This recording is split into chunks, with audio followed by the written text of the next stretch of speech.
Teacher சினிமாக்கு போலாம். ஒரே இரவில் அதிமுக பிரமுகர் மகளுக்கு நடந்த பகீர். எல்லா வேலையும் பண்ணிட்டு எப்படி வராரு பாருங்க.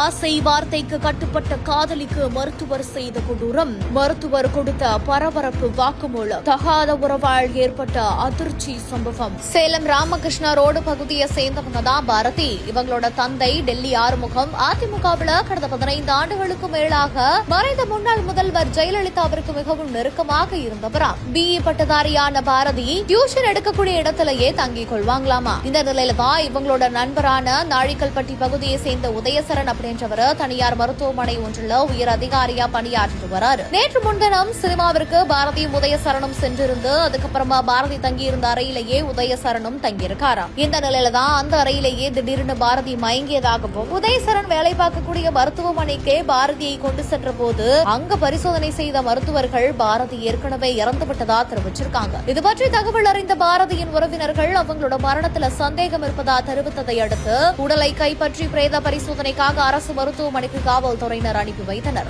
இதையடுத்து பாரதியோட உடல் பிரேத பரிசோதனைக்காக அனுப்பப்பட்டு காவல்துறையினர்கள் இதுகுறித்து விசாரணை நடத்தி வந்தபோதுதான் அவங்களோட மூக்கின் மீது ரத்த காயமும் நெஞ்சு பகுதியில வீக்கமும் இருந்தது தெரிய வந்திருக்குது. இந்த நிலையில போலீசார் உதயசரன் கிட்ட நடத்திய விசாரணையில பாரதிக்கும் உதயசரனுக்கும் இடையில தகாத உறவு இருந்ததும் மனைவியை விவாகரத்து செய்துவிட்டு தன்னை திருமணம் செய்து கொள்ளுமாறு பாரதி உதயசரனை டார்ச்சர் பண்ணதுனால உதயசரன் தான் பாரதிய சரமாரியா அடித்து தெரிய வந்திருக்குது. இதையடுத்து அஸ்தமட்டி காவல்துறையினர் உதயசரனை அதிரடியா கைது செய்து இப்ப நீதிமன்ற காவலுக்கு அனுப்பியிருக்காங்க. இது ஒரு சம்பவம் அந்த பகுதியில் பெரும் பரபரப்பை ஏற்படுத்தியிருக்குது.